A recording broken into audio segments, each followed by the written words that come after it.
Africa is on the receiving end of how these two superpowers engage with each other in terms of trade. And so the summit was nothing but an attempt by the US government to sway the African so-called leaders. I use so-called because I don't think that we have serious leaders in Africa in terms of political leaders. So it's to sway them to start thinking America has the solutions for everything. America investment, everything America this and that.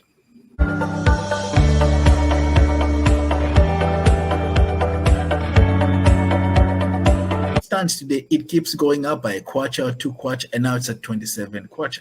Now, of course, the external factors, but the man has never come. The man has never come to the Zambian people and say, let me explain what I meant by that formula I gave you, and this is what I found. And because I found this is what we've decided to do.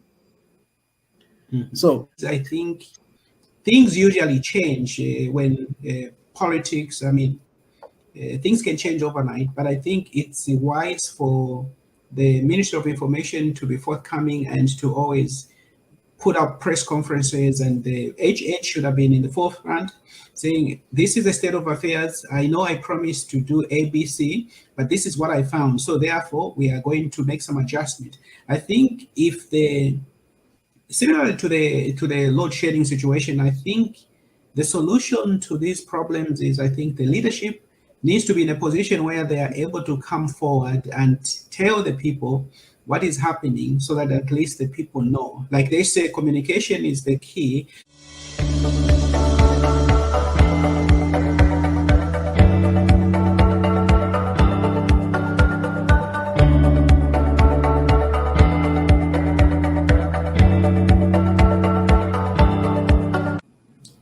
It's a beautiful morning, evening, afternoon, from wherever you're joining us from. This is your host of Leadership Files, Noah Ndlovu, broadcasting live with new information to keep you informed of what is happening not only in Africa, but around the world. To help us dissect the Leadership Files series for this week is a friend of the show. He has been around several times to share his thoughts on different conversation, different take on Africa. Is none other than Mr. Aaron Ngambi, who is a political strategist, a newspaper columnist. He writes for the Mast newspaper. For those who are in Zambia, obviously you know about the Mast newspaper. There is a column where it's just politics.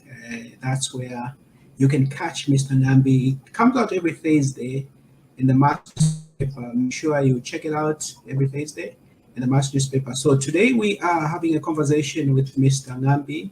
So Mr. Ngambi, start us out. It's a brand new year and a lot has been happening. In December, there was the US Africa Summit. And I know politics is your specialty. Talk to us what you think came out of the US Africa Summit.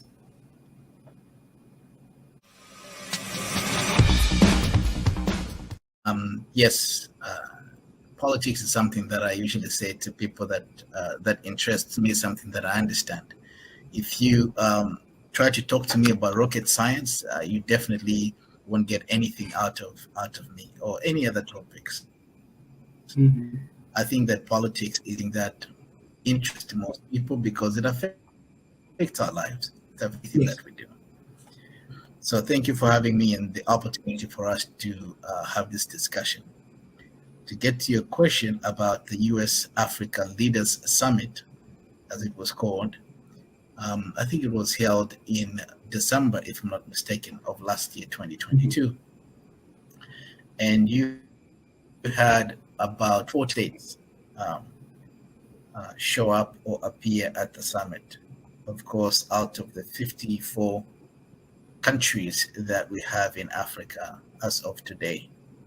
Now, that makes sense because when you look at some of the countries in Africa, they don't have good relations with the United States junta, or which means that there was a military coup, and now the military has taken over the reins of government.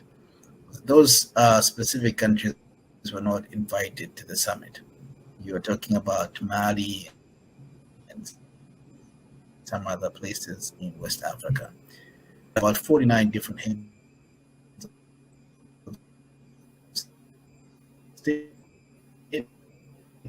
that too. When you look from the outside in,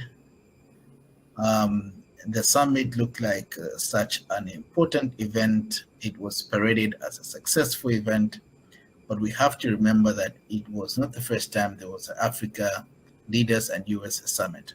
In fact, that summit was initiated by Barack Obama. Obama started that summit. We invited different heads of states and had initially started. So Biden was just doing nothing basically new. It was just carbon copying what Obama had set in motion. So remember that for the entire 4 years that the Trump administration was in power, that summit never a priority himself. Obama only had that summit in his second term of office, not in his first term. So it was not on the table at all. But when he was elected and was looking at what his legacy will be, let me go and bring the Africans on board. That's when he started coming up with all those kind of ideas. So what I'm trying to tell you, sir, is that we have never been a priority when it comes to the geopolitics and the strategic interest of the United States of America, not as a continent. Okay, maybe there's some few countries here and there that America might take an interest in. Okay, you can talk about the Horn. The Americans have a security and strategic interest, but not all of the entire African continent. You look at the DRC, for example, that's been their interest from the inception. You have private firms, companies doing lots of business mining in the Democratic Republic of Congo. You look at the historical events. Lumumba died in 1961. The CIA, and so the Americans have had this strategic interest in the Democratic Republic of Congo and a few places in Africa, not all of the entire continent. And there's a reason for that. America is basically an empire around the world. They have military bases in most places. They control somewhat some politics or influence politics in other parts of the world. So it would be too much of a big bite to take to try to, Now, I have to say that nothing is expected to come out of that summit. When Obama paraded our leaders, in fact, from the Zambian perspective, the person that attended that summit was Dr. He attended the summit standing in for President Michael Sata at that time. So you talk about 2012, if I'm not mistaken. So nothing came out of that.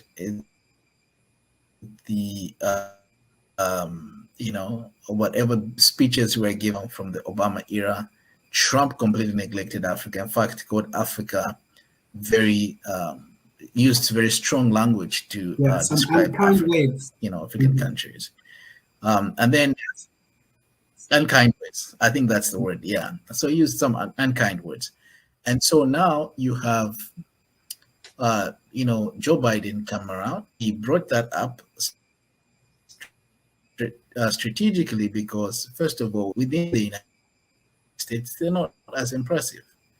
The many issues that the man has been struggling with. And so even for him, he thought bringing this back to light or having the summit again would be some kind of, to revive relations with the African heads of states or African countries. But there's an elephant in the room that we have to talk about. He was doing that because he has seen the influence of China on the continent.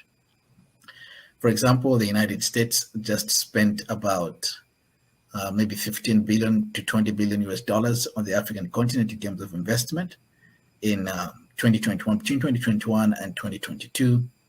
But you have China spending 264, 65 billion dollars in the African continent in terms of investment and infrastructure development and things like that. So I think that President Biden did not do this from out of the goodness of his heart or from in good faith from a position that he really cared about Africa. This is something that he was doing, number one, to keep up with the legacy of Barack Obama and to show the people that the Democrats, are open-minded, they're engaging with the world view, the world people on the world stage, countries on the world stage. And secondly, he did that because there's a trade war between China and the United States, and the battlefield is Africa. Like they say, when two elephants fight, it's the grass that suffers. I think this is exactly what is going on. But so when you look at the memorandums of understanding signed, the pronouncements made from there, amounts to anything really. There's nothing. We can look back 10 years from now and see what came out of that summit. I can guarantee you it won't even be 15% of what was intended.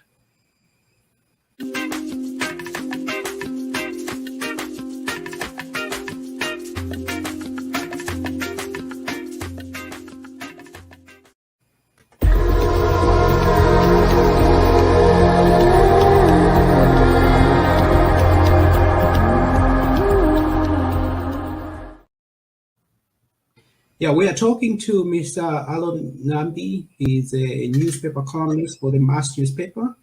The posting, his weekly posting comes on Thursday. I encourage you to check it out. So we are having a conversation looking at just the just ended, I know I'm saying just ended, but it ended in December, the US Africa Summit. So there was some noise that came out of that from a lot of people, especially when it came to the Memorandum of Understanding, the MOU between Congo and Zambia and the United States. So I know that sort of hyped up a lot of people, and people were concerned, hey, what's going on? I watched some videos actually on social media where there were some Congolese guys sort of attacking President HH. Can you talk a little bit about what you heard about that and what you know about the MOU which was signed?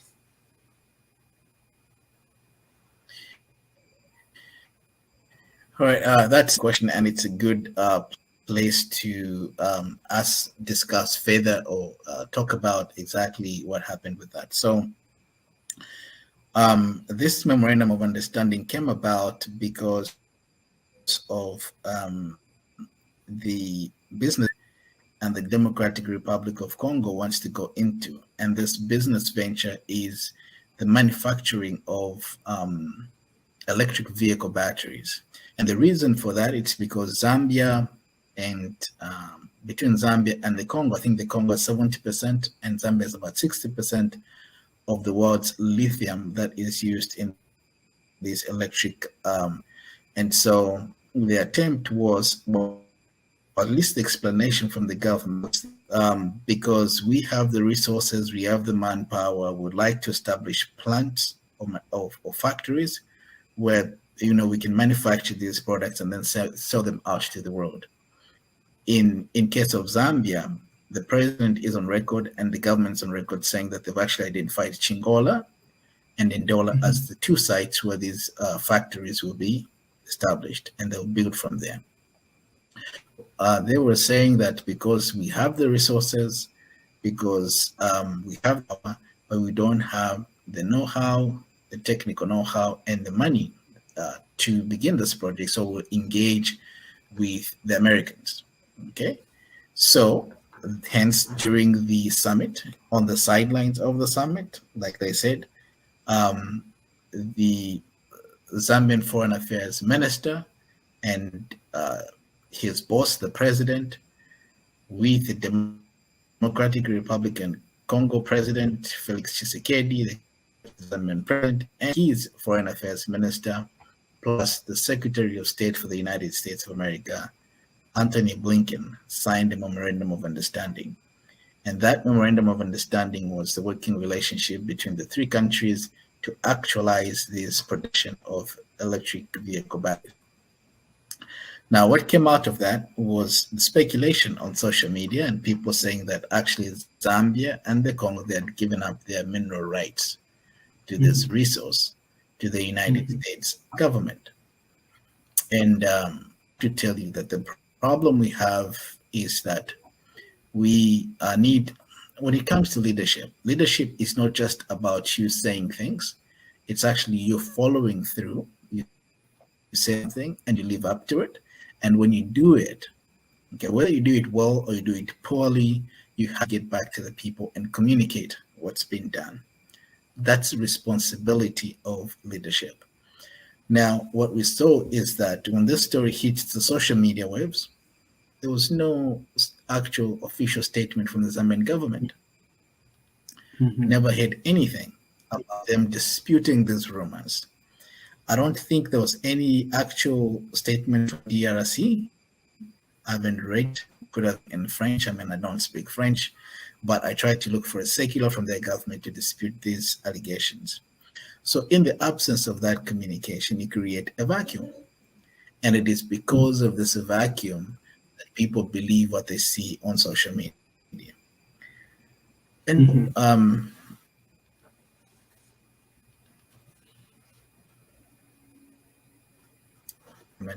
to this day, which is very unfortunate.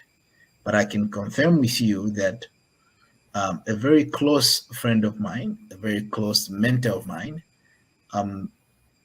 was able to finance in Zambia due to all, these allegations. And the Minister of Finance categorically said that these were unfounded; they were not true. So it is very problematic because if I was in government, I would encourage the president to say that, this is just a small social media talk. Where do this just die out?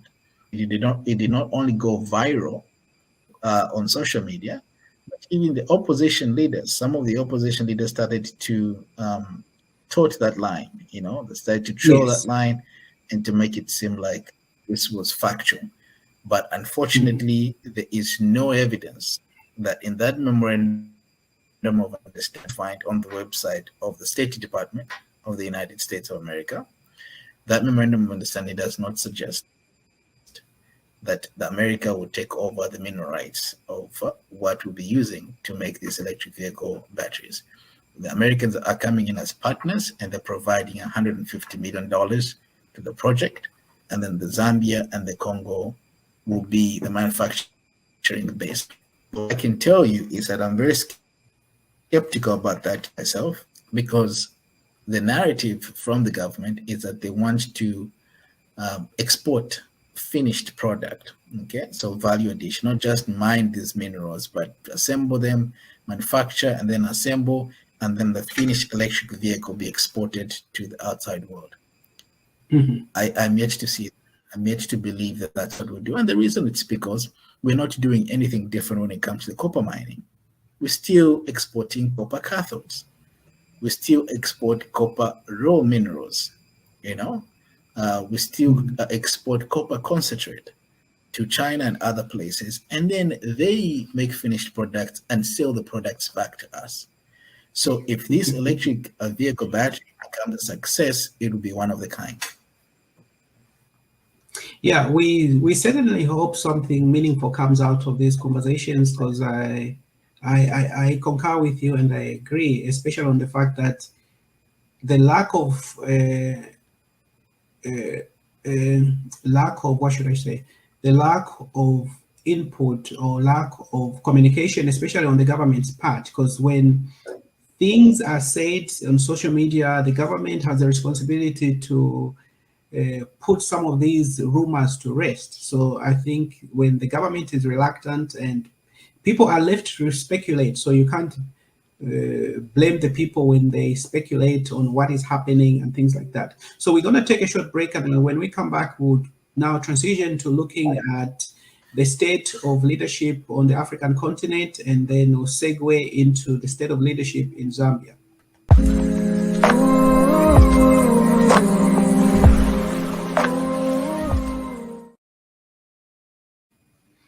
Yeah, so Mr. Ngambi, the state of leadership on the African continent, what is the state of leadership on the African continent, especially in this new year?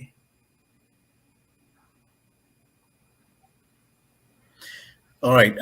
That's a very important question to ask. And before I answer that, I wanted to make a clarification on the figures that I mentioned. Now, I talked about China's influence in Africa and China doing business with Africa in terms of investment and infrastructure. So when Obama in 2008, the US invested into the African economy.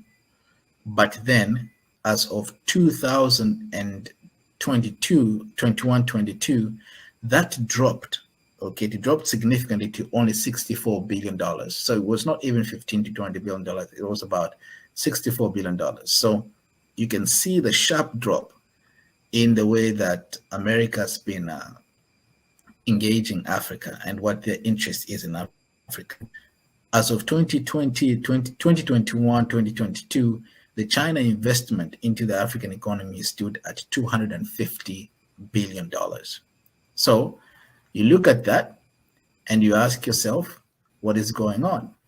Well, it's very simple. What is going on is that there is trade issues between China and the United States, and then Africa is on the receiving end of how these two superpowers engage with each other in terms of trade.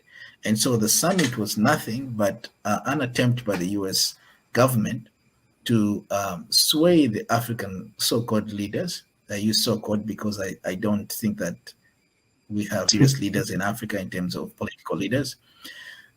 So it's to sway them to start thinking America has the solutions for everything. America investment, everything America this and that. But we forget that we're doing that at the expense of our engagement with China, even at the expense of working with the Russian government or having relations with the East. So as of the way things stand now, it is regrettable that the US and China itself, they both know that they have to use Africa in order not only to advance the agenda, but in order for them to fight off during this trade war. Now, I'll take you back briefly to the American history here, not too long ago, recent history of the 50s and 60s. If you remember, during the Cold War between the communists and the American government, no bullet was fired or shot in this within the borders of the United States or even in the Soviet Union. But yet, the people that paid off, the people that paid the price, the people that suffered because of that war and where the bullets were fired was in Vietnam, in Cambodia. So there were other places where this war was fought out, which suffered because of these powers were at each other for whatever reason, so for educating, for whatever the case was. So we risk being in a situation where we pay the price because of what is happening between the United States and China today. And it is serious. It cannot be downplayed. And this is, to my own understanding, this is the reason why Xi Jinping had to go on and change the president to run for 2 terms, to change it, the term limits on there, for someone to run for president, so that Xi Jinping can be in there for as long as he can, because he doesn't think that it's too good in terms of dealing with America, in terms of China trying to be disadvantaged by other powers.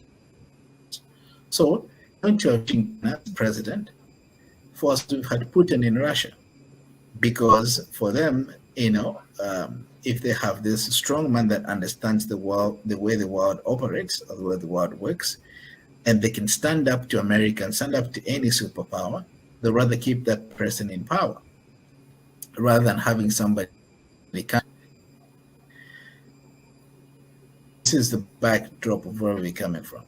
This is the background of where we're coming from. So, to answer the question about the type of leadership we have in 2023 in America, in Africa, uh, it is very disheartening. It is not as encouraging. Mhm. I mean, we can go down specific, countries or specific heads of states, but we still have a lot to do. This is the way I look at leadership myself. If you are in a leadership position and you have no sense of self-awareness, you're not Mhm. conscious at all, then you're not as good as somebody that somebody that does not have a leadership responsibility and they're less conscious about certain things are better off than to have somebody who has no conscience, someone who has no self-awareness, someone who cannot keep his promises to do more then then that is the most worst scenario that we can be faced with. This is my opinion. I'll give you an example. We have conflicts in the region. We have a war going on in the eastern DRC in the Congo, and there's a rebel group called the M23 that's been fighting the leadership or the presidency of Felix, a government of Felix Tshisekedi. And the Mhm. government of Felix Tshisekedi has accused that rebel group of M23 to be funded and sponsored by Paul Kagame, and there's a history to that. But how have these people handled this conflict? Okay, now there is Mhm. a lot of dynamics at play, but if you look at it, most of the leaders in Africa would rather be quiet and silent over this issue. Okay, rather than take a position and talk to the two gentlemen who are presidents of their respective countries, privately or publicly try to seek some kind of solution or ceasefire. You know, if there's one thing that ends civil war, it's always been dialogue, and it's always been peace agreements or peace accords. Okay. Now I Mhm. know that Felix Tshisekedi went to the Eastern Bloc. There's, like we have SADC in the southern region. They have the East African Community as a bloc for the eastern part of Africa. That's Uganda, Tanzania, Kenya, and others, and Rwanda included, and Burundi. Now he went to them and tried to seek help, and there was a meeting in Angola, in Rwanda, where in fact the former head of state for Kenya, Uhuru Kenyatta, is the Mhm. one that facilitated these talks. Now, when the parties came together, they invited everyone. They invited the president of the DRC and everybody. Paul Kagame had to send his foreign affairs minister to go, and there was no one from the M23 rebel group that was represented at those talks. So even when the resolution was made to say by Friday, the 18th of January, if I'm not mistaken, 6 p.m., the M23 will have to stop fighting. That ceasefire did not amount to anything. How do you try to attempt to solve a problem and exclude a part in that conflict or a party in that conflict? And how do you seriously solve this problem when this problem calls for dialogue among heads of states, but yet you only send a representative to the issue, to the party, to the meeting? So these are some of the things when you look at what happens in the African continent and in terms of leadership. It is very difficult to think that these guys are serious. These guys are representing the people. If anything, most of these guys are in there for self enrichment, unfortunately. Yeah, well put, well put. Yeah, so we are running down on time. So I think I know there is a lot to unpack there, but in the interest of time, we're gonna go ahead and jump into the last part. Let's chat a little bit about Zambia. Where is Zambia? Because I think it's been more than a year and a half since the new government has been in office, and there's been power load shedding complaints. I've seen all kinds of reports on social media, people complaining. Where are we as a country in terms of load shedding and just the state of leadership in Zambia? What grade would you give the government after being in office this far?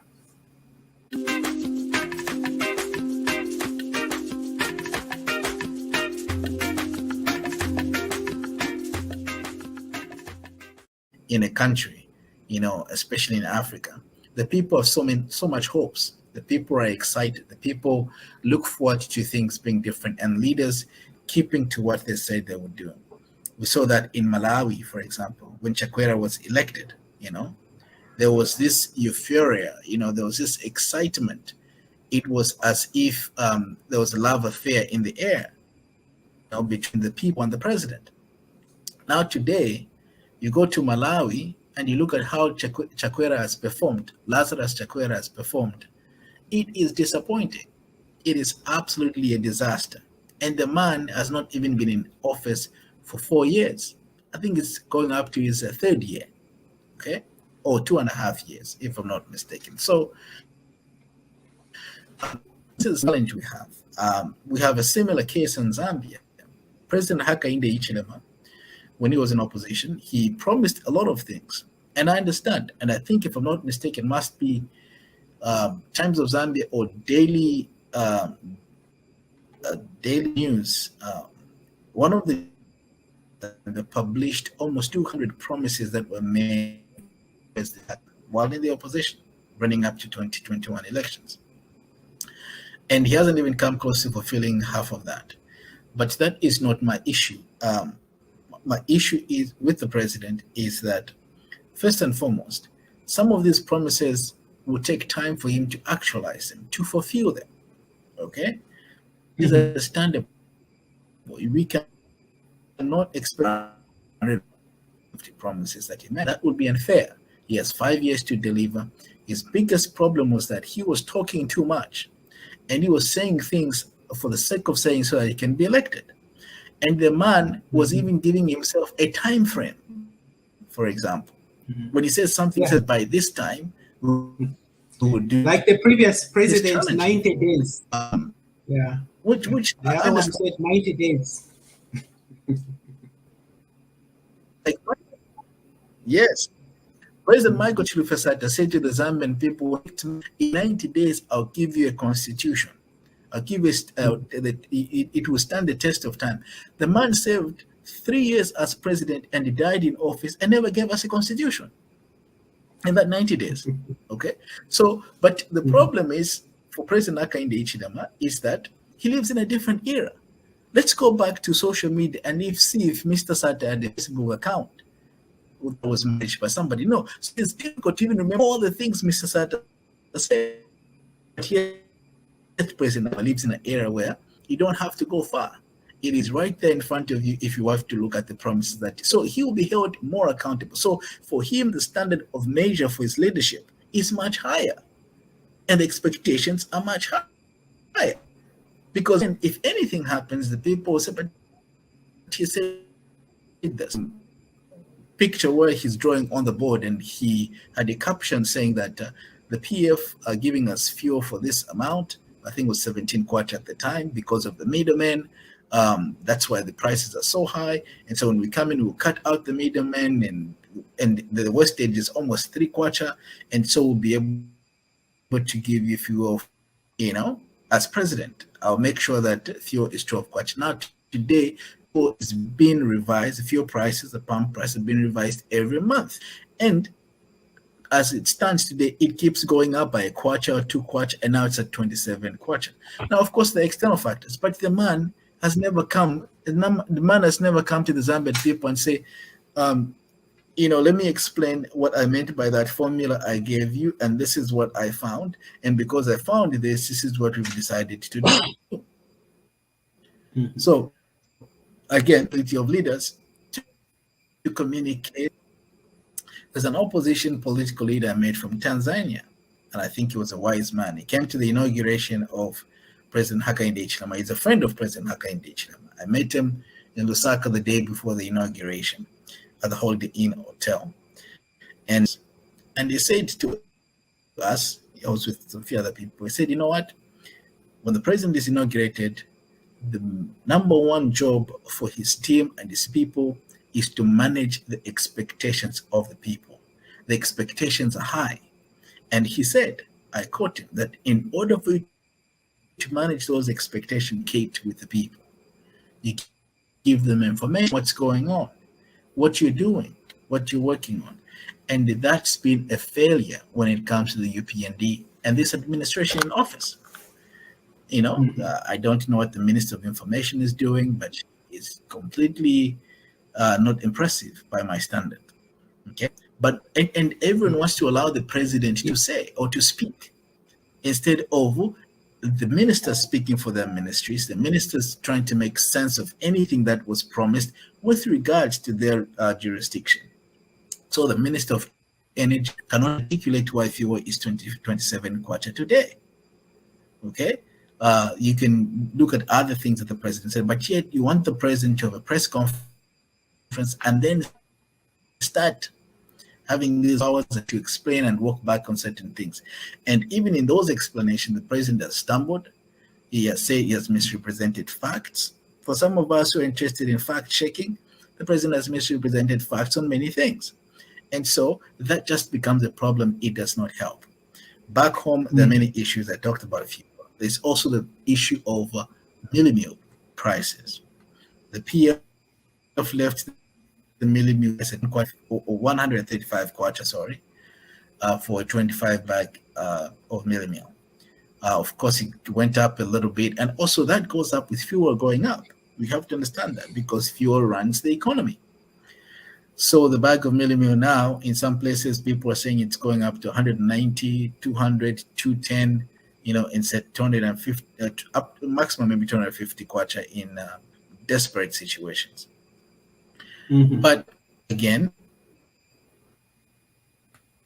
where is, and then the opposition promised 50 kwacha for a 25 bag of millimil. So now that can be found on your social media Facebook page. It is difficult to And defend the president as much as some of us love, but when it comes to leadership and what leadership entails, when I say something to you, Setlov, it is not so hard to say, I don't. In fact, President Hakainde Hichilema was in a very privileged position going into 2021 elections. He didn't even have to say much.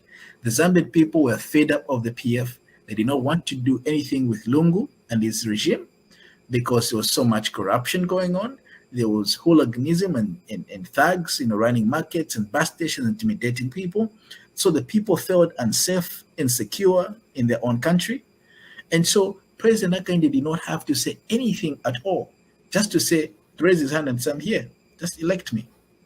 But he went overboard in my analysis and promised so many things. He said to us, when I'm elected at 10 hours and sworn in, and when I'm sworn in at 10 hours, the kwacha, which was when he was making that statement, 17 kwacha to the US, to $1, would drop by 14 hours.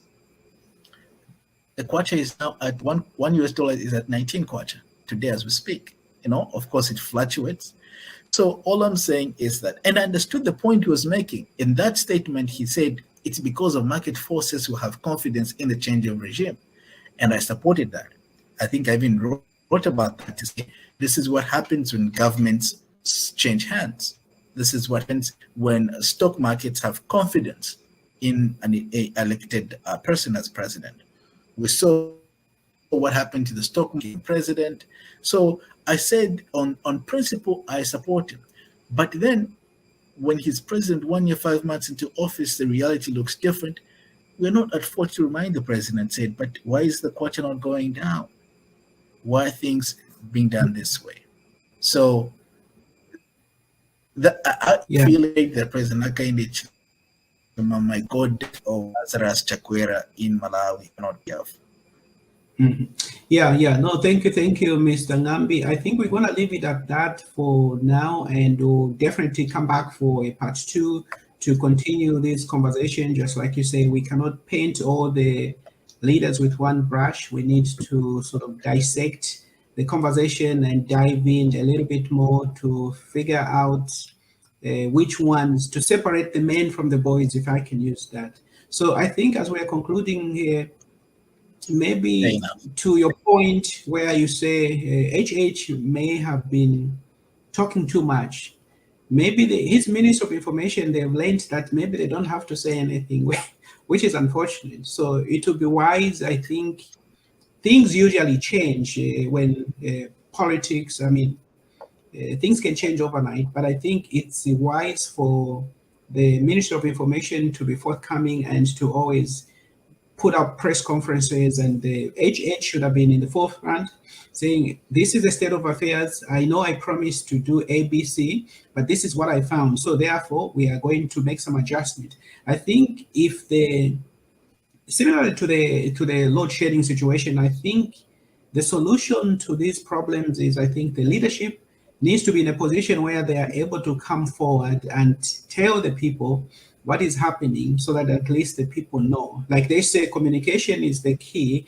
But Mr. Ngambi, we have run out of time, so we should be able to circle back to have this conversation, because I think there's much more to be discussed here. So I think for now we'll leave it at this point, and we'll bring you back to continue the conversation. So thank you for joining us this day.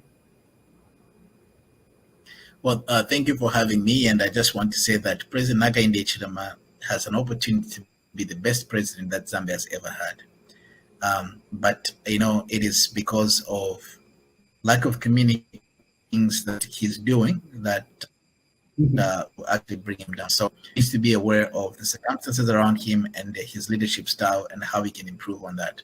That will help him a lot. Thank you for having me. You're welcome.